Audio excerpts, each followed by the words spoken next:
কচুর গোড়ার অংশ দিয়ে যে এত মজাদার মুচমুচে মালা বড়া বানিয়ে নেওয়া যায় সেটা আপনারা একবার ট্রাই না করলে কখনোই বুঝতে পারবেন না। আসসালামু আলাইকুম ভিউয়ার্স, আজকে আপনাদের জন্য নতুন একটা রেসিপি নিয়ে আসলাম। তৈরি করে দেখাচ্ছি কচুর মালা বড়া। তো চলুন রেসিপিটা শুরু করি। প্রথমেই এখানে আমি একটা কচুর গোড়ার অংশ নিয়েছি। এটাকে আগে একটু ছিলে নিব। একটু মোটা মোটা করে ছিলতে হবে। এই যে এভাবে খুব সুন্দর করে মোটা মোটা করে ছিলে নিচ্ছি। চারপাশটা একদম পরিষ্কার করে নিব। এই কাজটা করতে গেলে আপনাদের অনেকের হাত চুলকাতে পারে, সেক্ষেত্রে আপনারা গ্লাভস ব্যবহার করে নিতে পারেন। আমি এখানে গ্লাভস ছাড়াই কেটে দেখাচ্ছি। এগুলোকে প্রথমে এইভাবে গোল গোল করে পিস করে নিব। আমার এখানে 3 পিস হয়েছে। এবার এই সাইডগুলোকে একটু কেটে আমি সমান করে নিব, যাতে করে টেক্সচারটা অনেক সুন্দর আসে। প্রথমে এই যে এইভাবে পাতলা পাতলা করে স্লাইস করে নেবেন, সোজা করে কাটতে হবে। দেখুন, এটা আসলে না দেখলে বুঝতে পারবেন না, মুখে বলে বোঝানো যাবে না। এভাবে পাতলা করে স্লাইস করে নেবেন। একদম খুব বেশি নিচ পর্যন্ত কাটতে যাবেন না, তাহলে আবার টুকরো টুকরো হয়ে যাবে।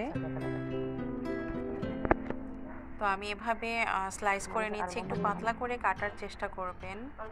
তো আমার এক পাশ এভাবে স্লাইস করা হয়ে গিয়েছে। এবার অপর পাশটা আমি একটু বাঁকা করে কাটবো, এতে করে খুব সুন্দর একটা শেপ আসবে। এক পাশটা সোজা করে স্লাইস করে নেবেন এবং অপর পাশটা এভাবে বাঁকা করে স্লাইস করে নেবেন। আর এই কাজটা খুবই সাবধানে করতে হবে, কারণ একদম নিচ পর্যন্ত যদি আপনি কেটে ফেলেন তাহলে আপনার এটা একদম স্লাইস হয়ে যাবে সম্পূর্ণটা। এই তো আমার কাটাটা হয়ে গেছে। এই দেখুন, দেখাচ্ছি কীরকম হয়েছে। ঠিক এরকম হবে। তো এভাবে আমি সবগুলা কেটে নিব। এবার এগুলোকে আমি একটা বলে সামান্য একটু পানি দিয়ে আর বেশ কিছুখানি লবণ দিয়ে প্রায় 10 থেকে 15 মিনিটের মতো ভিজিয়ে রাখবো। এতে করে কচুর ভেতরের স্টার্চগুলা বের হয়ে আসবে এবং এটা অনেকটাই সফট হয়ে আসবে। এদিকে আমি একটা ব্যাটার তৈরি করে নিচ্ছি। এখানে নিয়েছি 2 চামচ পরিমাণ ময়দা, আর দিচ্ছি সামান্য একটু লবণ, আধা চা চামচ হলুদ গুঁড়ো, আধা চা চামচ মরিচ গুঁড়ো, আর একটু দিলাম ভাজা জিরার গুঁড়ো, আর দিয়ে দিচ্ছি আদা রসুন পেস্ট। এবার অল্প অল্প করে পানি দিয়ে আমি এটাকে সুন্দর করে মিক্স করে নেব। খুব বেশি পাতলাও না, আবার একেবারে ঘনও না, এরকম টাইপের একটা ব্যাটার তৈরি করে নিব।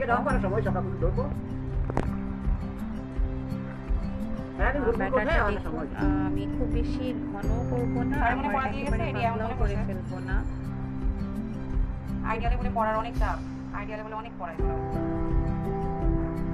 পানিটা একবারে দিতে যাবেন না, তাতে করে খুব বেশি পাতলা অথবা ঘন হয়ে যেতে পারে। একটু একটু করে অল্প অল্প করে ঠিক এইরকম কনসিস্টেন্সির একটা ব্যাটার হবে।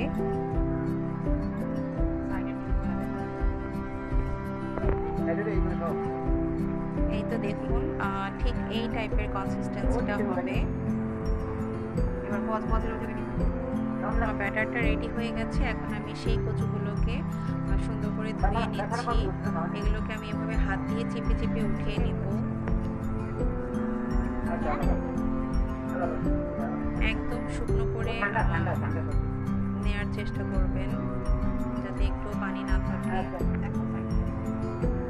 ঠিক এরকম হবে। আমি এগুলোকে হাত দিয়ে ভালো করে চিপে চিপে উঠিয়ে নিচ্ছি।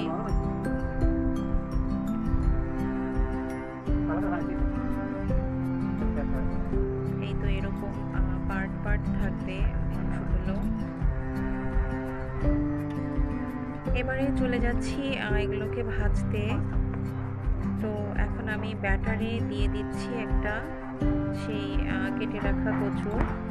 এগুলোকে আমি একটা চামচের সাহায্যে মাখিয়ে নিচ্ছি ব্যাটারের সাথে ভালো করে।